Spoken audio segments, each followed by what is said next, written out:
नमस्कार, जय हिंद। आप सभी का स्वागत है आज के इस क्लास में। मेरा नाम आदित्य मिश्रा है और मैं आज आपको बहुत छोटी छोटी सी चीज़ों के बारे में बताने वाला हूँ। ये किसी क्लास को डेडिकेटेड नहीं है, ये मुश्किल से हर विषय हर छात्र जो किसी भी कक्षा में पढ़ने वाले हैं उनके लिए, सभी बच्चों के लिए जरूरी है। तो आइए आज की क्लास को शुरू करते हैं। हम आज जानने वाले हैं, हमारी आज की क्लास जो होने वाली है वो सिविक्स को लेकर के होने वाली है। और इस सिविक्स में कुछ ऐसे वर्ड्स होते हैं जिन वर्ड्स को लेकर के हम आज चर्चा करने वाले हैं। फिर उसके बाद आज हम जानेंगे कि कैसे कैसे बाकी भी टर्म्स होते हैं। सबसे पहली चीज हम जो जानने वाले हैं वो ये जानने वाले हैं कि ये पॉलिटिकल साइंस और ये कॉन्स्टिट्यूशन, इन तीनों में क्या डिफरेंस होता है। ये शब्द जो है आपस में बहुत एक दूसरे से कनेक्टेड है, ये आपस में एक दूसरे से जुड़े हुए शब्द है, लेकिन इन तीनों में बहुत बड़ा अंतर होता है। इन तीनों के अंदर बहुत बड़ा वेरिएशन होता है, डिफरेंस होता है। जब हम बात करते हैं पॉलिटी की, तो ये जो पॉलिटी है, ये वर्ड रेफर करता है कि ये कोई भी लीडर्स जो आपस में मिल करके एक सत्ता बनाते हैं, एक पार्टनरशिप बनाते हैं, एक गवर्नमेंट फॉर्म करते हैं, कोई भी पॉलिटिकल पावर कैसे वो इंथुजियास्ट करते हैं, उसे एग्जीक्यूट कैसे करते हैं, उसको लेकर के अगर कोई वर्ड रेफर करता है तो उसका नाम पॉलिटी होता है। ये जो पॉलिटिकल साइंस एक वर्ड है, ये पॉलिटिकल साइंस बेसिकली डिग्री के स्टूडेंट्स जो कि ग्रेजुएशन कर रहे होते हैं उनके लिए ये टर्म यूज किया जाता है। इसके अंदर हम उन बड़े बड़े थिंकर्स, आइडियाज की बात करते हैं जिन्होंने पॉलिटी को लेकर के अपने आइडियाज दिए होते हैं। ये बेसिकली एक ऐसा सब्जेक्ट होता है जिसके अंदर हम किसी चीज को बिहेवियरल रूप में नहीं लेके आते हैं। ये एक आइडियोलॉजिकल सब्जेक्ट होता है जिसके अंदर हम आइडियाज की बात करते हैं, थॉट्स की बात करते हैं, थिंकिंग की बात करते हैं। और जब हम इस वर्ड की बात करते हैं ना, ये इंडियन कॉन्स्टिट्यूशन, ये किसी लीडर, किसी पॉलिटिकल पार्टी, किसी आदमी के लिए नहीं होता, बल्कि ये हर उस सिटीजन के लिए होता है जो उस कंट्री में, जो उस स्टेट में, जो उस डिस्ट्रिक्ट में रहने वाले होते हैं। ये हम सभी के लिए सबसे इंपॉर्टेंट टर्म है। ये जानना, ये हमें वो बताता है कि हमारी फंडामेंटल राइट्स क्या है, ये हमें बताता है कि हमारा अपना पावर क्या है, हम क्या कर सकते हैं, हम क्या नहीं कर सकते हैं, what is done, what should be done, how to done. ये सारी बात जो है वो इसी चीज के थ्रू मिलती है। हम यहाँ खड़े हैं और अपने लिबर्टी के साथ आपके सामने अपने विचारों को रिप्रेजेंट कर रहे हैं, हम आपके सामने फ्रीडम के साथ पढ़ा पा रहे हैं। ये सारा अथॉरिटी हमें इसी पावरफुल चीज से मिला है। ये इतना पावरफुल वर्ड है कि आज से कुछ सालों पहले, जब 1947 से पहले की बात करते थे, तो इंडिया में इसी वर्ड की कमी थी। इंडिया में पॉलिटी भी था, इंडिया में पॉलिटिकल थॉट्स भी थे, पॉलिटिकल आइडियोलॉजी भी थी, लेकिन बस एक चीज नहीं थी और वो थी हमारा अपना कॉन्स्टिट्यूशन नहीं था। और इसी कॉन्स्टिट्यूशन को डेवलप करके हमारे इंडियंस ने, हमारा इंडिया का जो एक बड़ा पॉलिटिकल सोसाइटी था, उसने इंडिया को स्टेबल करा। उन्होंने ये बताया कि इंडिया है क्या, मतलब इंडिया को डिफाइन करने वाला टर्म, इंडिया में फ्रीडम को बताने वाला जो टर्म है वो इंडियन कॉन्स्टिट्यूशन।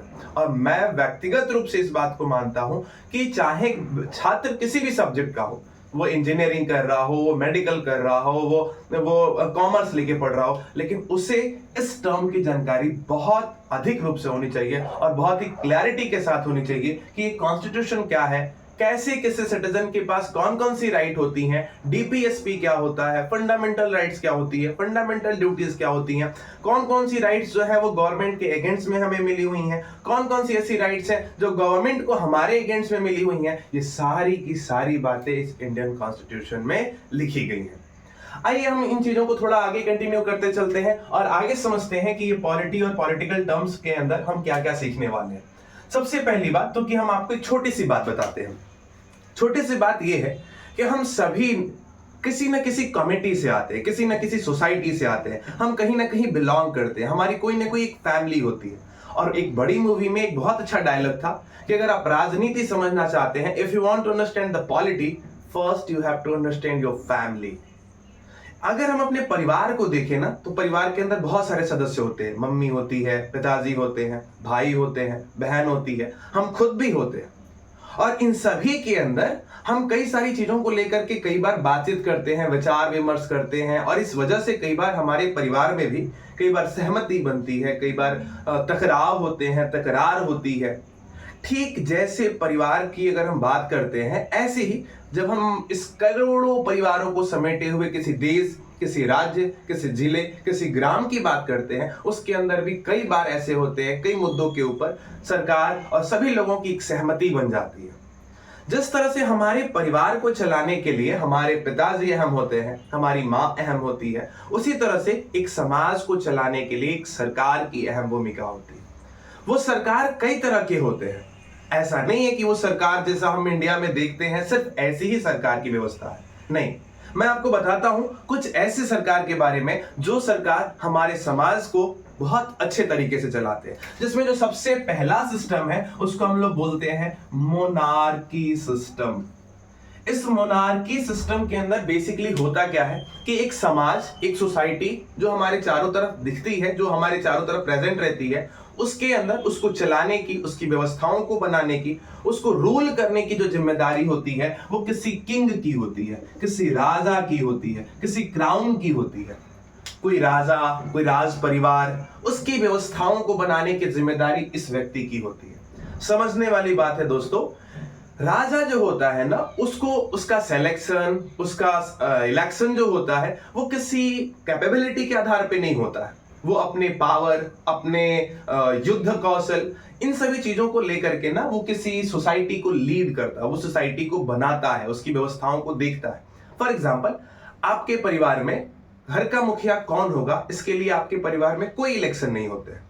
ये एक बहुत ही समझी हुई बात होती है कि घर का जो सबसे बड़ा होता है, यानी फैमिली के अंदर जो आदमी सबसे बड़े होते हैं, जो एल्डर होते हैं, उन्हें हम ऑटोमेटिकली ये पावर दे देते हैं कि आप परिवार की सभी भलाइयां, सभी कुशल चीजें, जो सभी कुशल क्षेम होते हैं, आप उसे लेकर के कंटिन्यू करें, उसे लेकर के आप आगे बढ़े। जैसे कि आप देखते हैं कि आपके परिवार के मुखिया आपके दादाजी होते हैं, आपके परिवार के मुखिया आपके पिताजी होते हैं। अब आप भले अपने पिताजी से बहुत शिक्षित हो, आप अपने पिताजी से बहुत ज्यादा जानकार हो, लेकिन फिर भी मुझे यकीन है कि मैक्सिमम भारतीय परिवारों के अंदर जो मुखिया होता है वो दादाजी ही होते हैं। ये अलग बात है कि उनकी शारीरिक क्षमता उस हिसाब से नहीं होती है, ये अलग बात है कि वो बहुत पढ़े लिखे ना हो, लेकिन फिर भी उन्हें ही ये जिम्मेदारी मिली होती है कि वो परिवार का नेतृत्व करें। यानी कि मोनार्की सिस्टम के अंदर जो किंग होता है वो सबसे बड़ा नहीं होता है, लेकिन वो सबसे पावरफुल जरूर होता है। और सोचने वाली बात है दोस्तों कि ये जो किंग होता है, ये किंग ही अपने हिसाब से रूल्स बनाता है।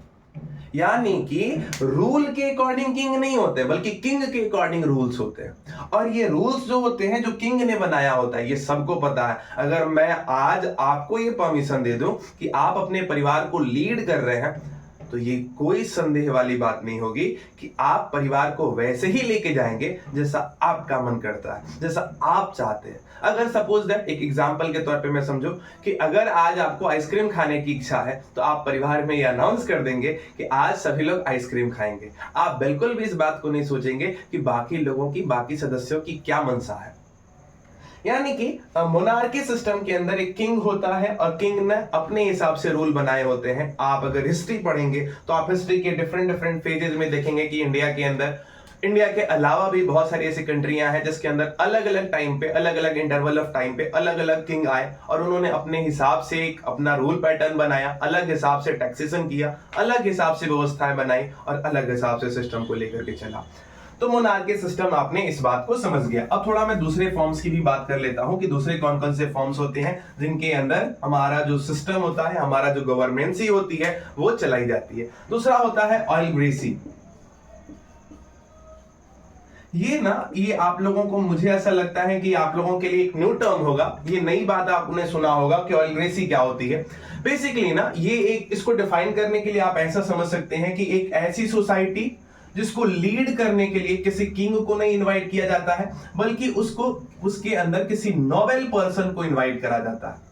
कोई नोबेल पर्सन का मतलब होता है कि जिसके पास सबसे ज्यादा अचीवमेंट्स हैं, जिसके पास बहुत सारी उपलब्धियां हैं, उन वैसे पर्सन को बुलाया जाता है और उससे कहा जाता है कि आप हमारी सोसाइटी को लीड करिए, आप हमारी सोसाइटी के अंदर देखिए, सिस्टम्स को, व्यवस्थाओं को बनाइए।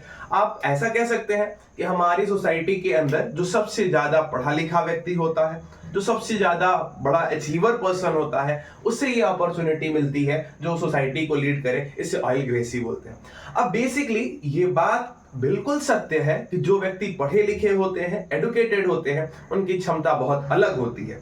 वो सोसाइटी के अंदर एक नेतृत्व की क्षमता, एक लीडिंग कैपेसिटी को बहुत अच्छे से दिखा सकते हैं। लेकिन ये हमेशा सच नहीं होता है। कई बार क्या होता है कि पढ़े लिखे लोग भी ऐसी गलतियां कर बैठते हैं जो उनके समझ, जो उनकी वास्तविकता, जो उनकी तार्किकता के हिसाब से सही होती है, लेकिन वो सामाजिक रूप से सही नहीं होती। समाज को लेके चलना, समाज की व्यवस्थाओं को बनाना, इसके लिए जरूरी नहीं है कि आप बहुत पढ़े लिखे हो, बल्कि इसके लिए जरूरी है कि आपका अनुभव बहुत ज्यादा हो।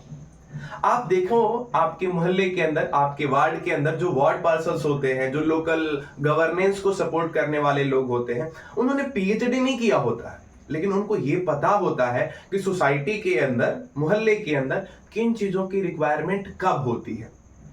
हो सकता है कि जिन चीजों को मैं प्रेफरेंस देता हूं, जिस चीजों को मैं बहुत ज्यादा अहम मानता हूं, वो सोसाइटी के लिए इंपॉर्टेंट ना हो। स्वाभाविक सी बात है। यानी कि अगर हर आदमी पढ़ा लिखा हो तो जरूरी नहीं कि वो पढ़ा लिखा आदमी समझदार ही होगा। पढ़े लिखा आदमी, एक साइंटिस्ट आदमी साइंस को ज्यादा प्रेफर कर सकता है। वो बाकी के कंपोनेंट जो सोसाइटी के लिए बहुत अहम है, उनके ऊपर किसी तरह का ध्यान दे, ये आवश्यक नहीं है। आपने मोनार्की सिस्टम के अंदर देखा कि राजा होता है, राजा की अपनी एक व्यवस्था होती है, राजा अपने हिसाब से रूल बनाता है।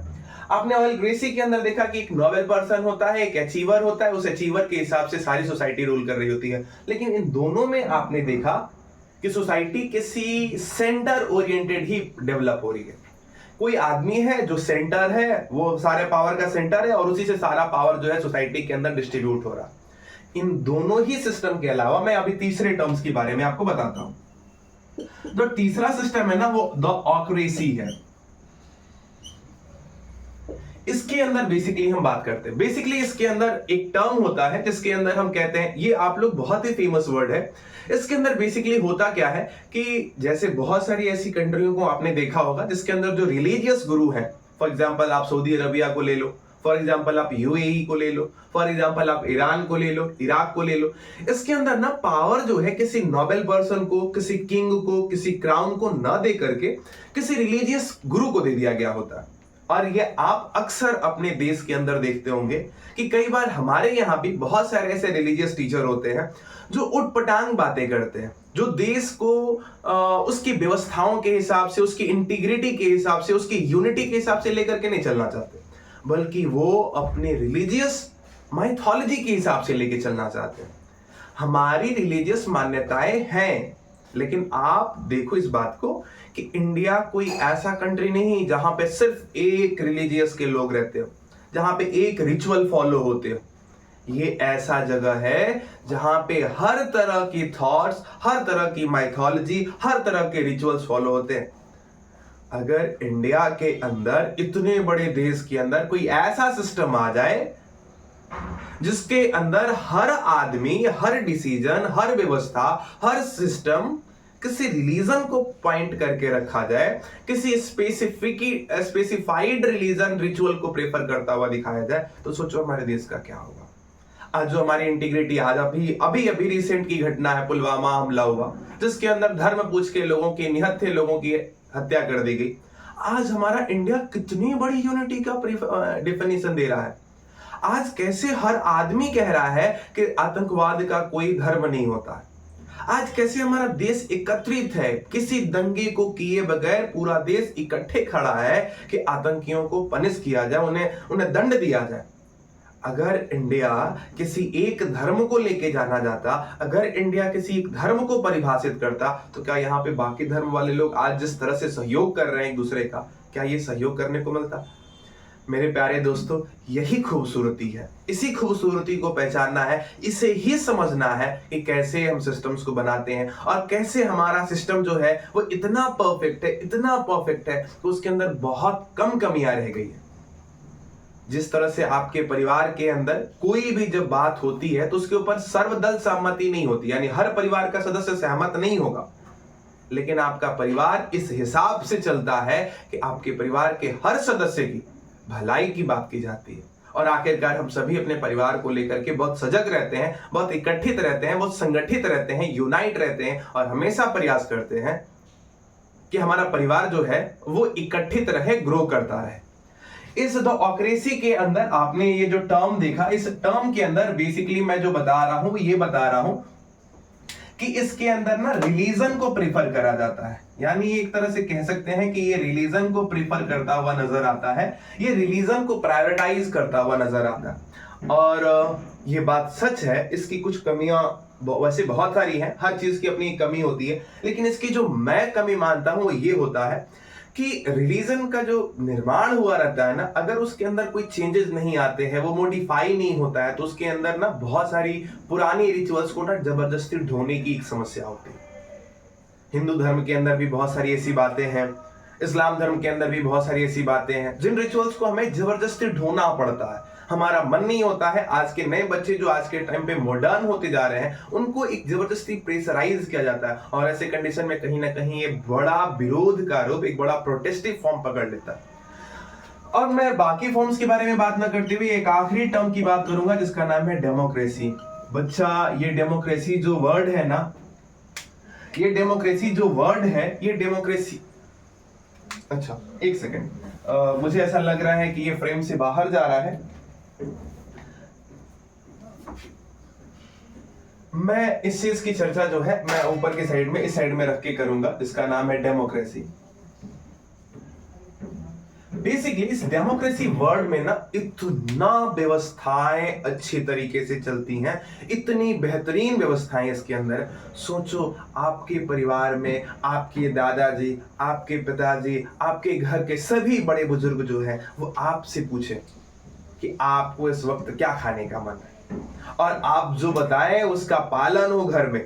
कितनी खूबसूरत बात होगी ना, कितनी प्यारी बात होगी ना, कितना अच्छा लगेगा ना कि जब आपकी ही चॉइसेस हर जगह फॉलो होंगी।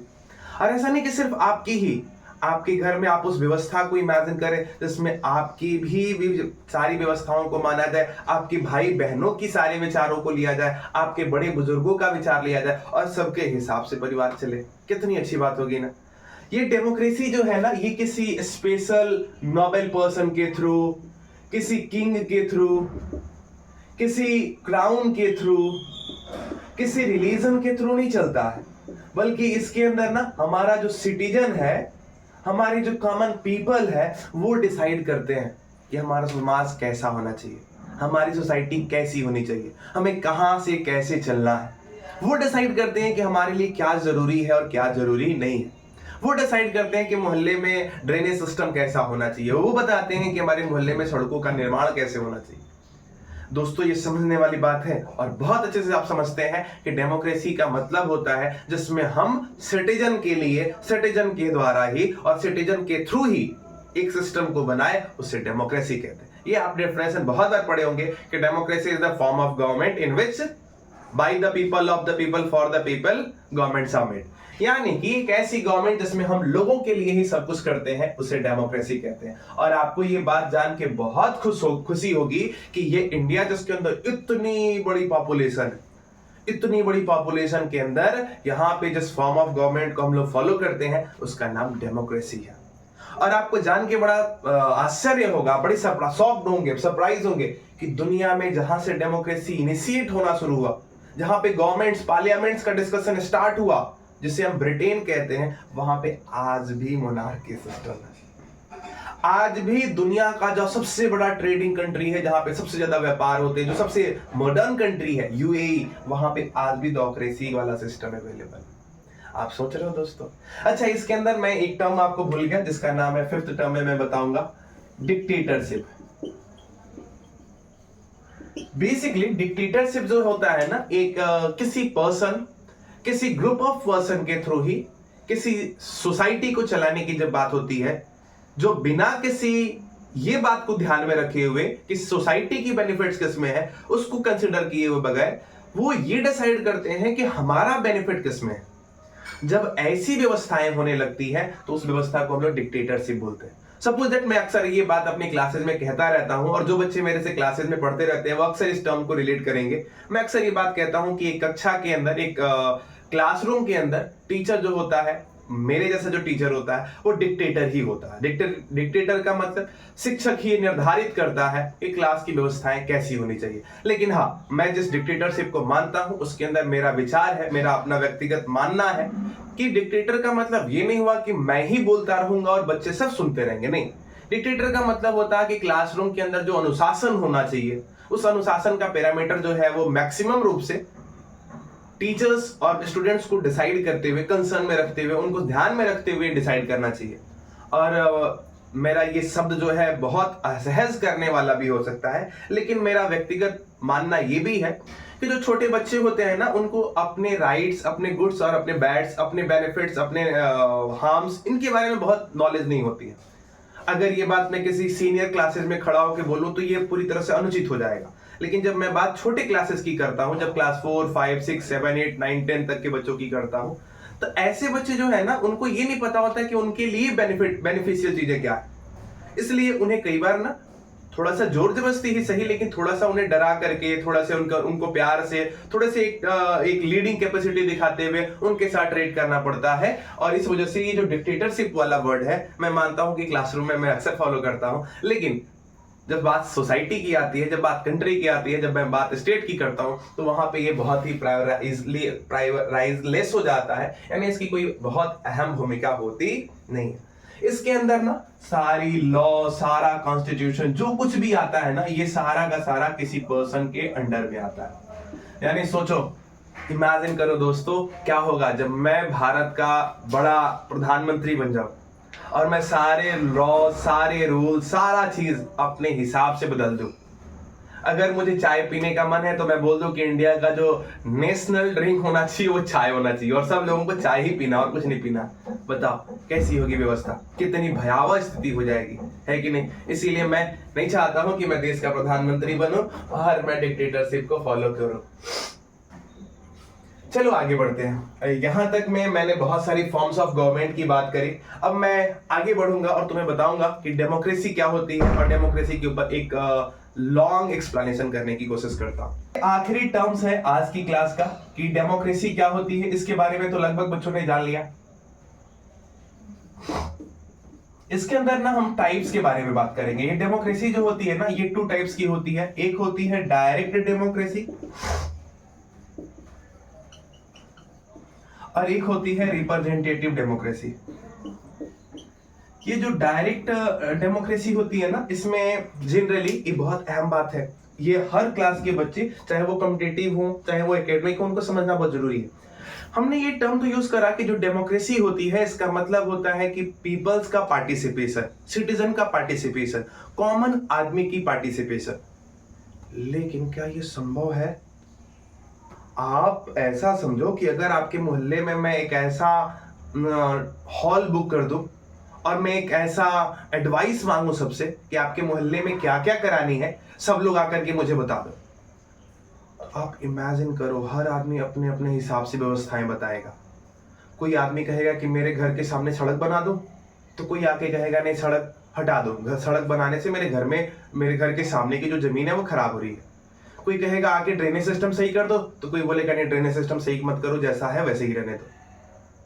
ऐसे कंडीशन में व्यवस्थाओं को बनाना कितना जटिल हो जाएगा, आप सोच के देखो। ये जो डायरेक्ट डेमोक्रेसी होती है ना, इसमें हर डिसीजन के लिए पीपल्स को डायरेक्टली इनवाइट करा जाता है, और जो जनता होती है, जो सिटीजन होती हैं, वो जाकर डायरेक्टली वोट करते हैं, वो डायरेक्टली जाकर के गवर्नमेंट को बताते हैं कि ये काम करना है और ये काम नहीं करना। और मैं आपको बता दूं, इस डायरेक्ट डेमोक्रेसी का जो पॉसिबिलिटी होता है ऐसी जगहों पे होता है जहां पे पॉपुलेशन जो हो बहुत ही लेस पॉपुलेशन अवेलेबल हो, यानी जहां पे लोग बहुत कम हो, जहां पे मुश्किल से छोटी सी जनसंख्या रहती हो और उनसे पूछना आसान हो। आपकी फैमिली में पूछना आसान है कि शाम के वक्त क्या बनने वाला है, या ये पूछना बहुत आसान है कि हम सब शाम को या छुट्टियों में कहाँ घूमने जा रहे हैं। अगर आपके घर में 4 सदस्य है तो चारों से पूछना आसान है, और उसके हिसाब से एक निर्णय निकाला जाना भी बहुत आसान है कि हमें आखिरकार जाना कहाँ।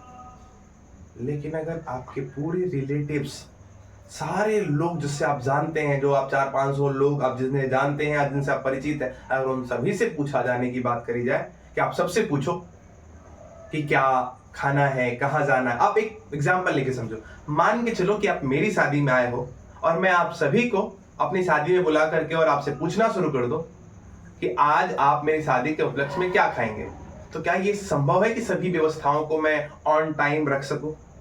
ये संभव नहीं है। इस कंडीशन में ये जो डायरेक्ट डेमोक्रेसी होती है वो फेल हो जाती है, तब जब हमारे पास पॉपुलेशन बहुत ज्यादा हो जाती है।